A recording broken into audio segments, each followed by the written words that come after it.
My name is Bob Kohn. I'm with a company called Kohn Communications, and I have been consulting along with my brother and a team of other consultants, primarily lawyers and CPAs and other professionals in the area of business development. We teach business development skills.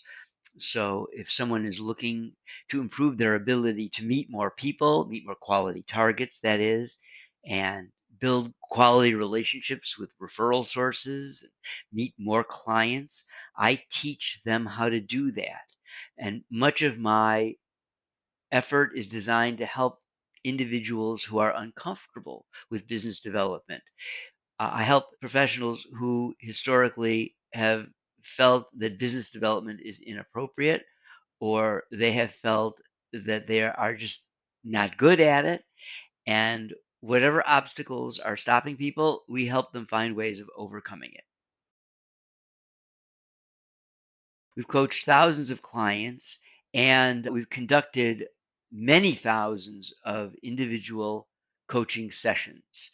Our coaching sessions tend to range anywhere from 20 to 30 minutes. We do them once a month. And we stopped counting after a while when we reached about 40,000 coaching sessions. I can confidently say that we have coached more professionals in business development than anybody else in the country and probably the world.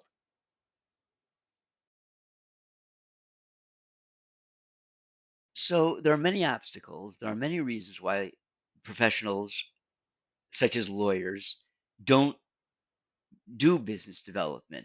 One reason, of course, is time. Everybody is busy. And when you're stressed out because you have too much to do, it's hard to imagine wanting to bring in even more work. And yet, it is so important because many of our clients rely on concentrations. That is, they'll have one client who will represent as much as 50% up to 80%. In some cases, it's their only client.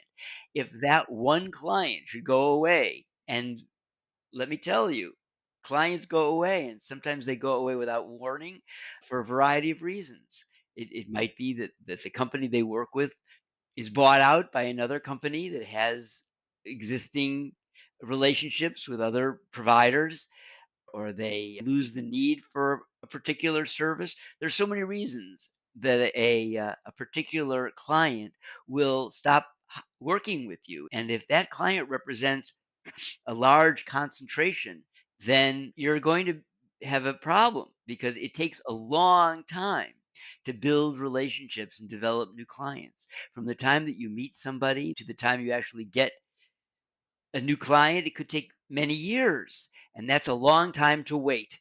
So even though it feels like you're really busy now, it is a mistake to wait for a time that you're not busy, because if you wait, then it's too late. It's always important to be building relationships even when you're busy, and then find ways to do that work. It may be through delegating to other people in your firm, or just depends on the client relationship. It may be that you can handle the work because not all relationships take up all of your time.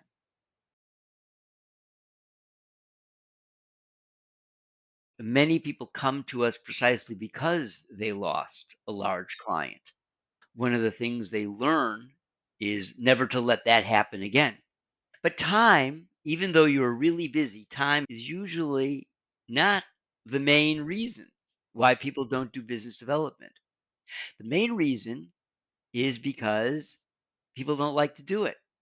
And we have learned that people do things they like to do and they don't do the things that they don't like to do. And if you are really smart, which is the case with all of our clients are really smart. They're really intelligent. If you're smart and you don't want to do something, it is very easy to come up with really valid reasons why you shouldn't do it. And these reasons are deeply entrenched. They're so deeply entrenched, in fact, they feel right. Let me give you an example. Let's say that you feel that selling to someone to try generating business feels needy. That is a common complaint, that asking for business feels needy. There is this general assumption that if you're busy, you shouldn't have to ask for work. So if you're asking for work, that might be perceived, there's the potential that is being perceived that you're not qualified, you're not good at what you do, because otherwise, why would you be looking for work? Of course, that is not a valid argument. All businesses, no matter how busy or successful they are, cannot survive without a new business development effort. So, this issue of feeling that it's needy, while it feels valid, in actuality is not valid. Let me give you another example. To a lot of people, selling or the idea of asking for business feels seedy. It feels manipulative. It feels like you are pushing yourself on people. It feels like you are being manipulative or insincere. These all go under the category of selling is seedy. And while it is true that some salespeople use manipulative, insincere sales tactics, that doesn't mean that you have to do that. There are many ways of promoting yourself. There are many ways of communicating with people and meeting new people that are absolutely appropriate. And not only are they appropriate, but they will actually feel good. It feels good, for example, to build a community of allies. That's the concept where you meet people who you enjoy spending time with, talking about things that you share an interest in, doing things and working together perhaps for the common good, doing things that you enjoy doing. When you're working together for the common good, doing things that you enjoy doing with people who you enjoy being with, that's business development. The idea is to find good targets that you can spend that time with. You don't have to sell in the sense, you don't have to say things like, "Oh, you really need to hire us," or "You should hire us, and not those crazy people that you're working with because we're so far superior."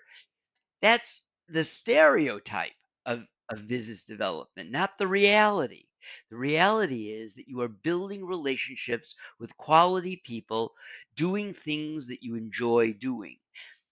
Once you learn, once you embrace this idea that you can enjoy this, then a tremendous shift takes place. Instead of seeing this as something distasteful, something to be avoided at all costs, it becomes something that you want to do. And as I just said a moment ago, people do the things that they want to do and they don't do the things that they don't want to do. So, one of the things that we do to help our clients be successful in this is help them find things that they are excited about doing. So, there are lots of obstacles, lots of reasons why people don't develop business. And our business is helping them find ways to do it that are appropriate. It can be a matter of time. It just depends on the individual, and everybody's so different. Everybody comes to this with a different set of expectations, a different level of experience, a different personality, a different past set of experiences that would affect how they feel about this. And some people are successful right away, and some people it takes longer. But even being successful right away doesn't necessarily change how you feel about something. A lot of this depends upon the individual. And sometimes someone gets it right away, and sometimes it takes many years. I remember conversations that I've had with people. I can't remember a specific one right now because it happens so often. Where actually, I can remember a specific conversation that I had with someone who had become successful in this area. He made reference to the fact that when he started working with me, he was so repulsed by the idea of doing business development.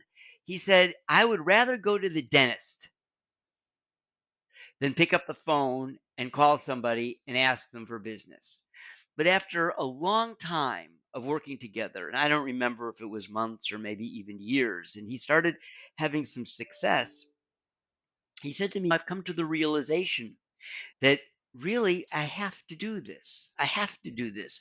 It's not a choice. When I was relying on other people to generate work, I was a slave. I had no control over my time, over my life. And now that I have my own book of business, I am not a slave. I am the one who delegates work to other people. And he realized and told me that this is not something that has to be distasteful. This is something that can be enjoyable and something that you really have to do. So we have these life-changing experiences. He fought it. He fought it, and he was difficult, but then something changed, something, and usually it's quick. He actually, I think he said that he woke up one day and it dawned on him. It can happen, but you have to put in the work. You have to try and work at this. And then all of a sudden, things change. And when they change, then everything is different. That's the key. I remember in my own life having experienced changes like that where I didn't want to do something, where I didn't enjoy doing it. And then all of a sudden, just I woke up one day and I just had a whole new way of thinking. What I call that is readiness, that you develop the sense of readiness. Up until this point where you're ready, you're just you don't see it, you don't get it. You might even resist it. But then all of a sudden, when opportunity meets readiness, boy, stand back because people change.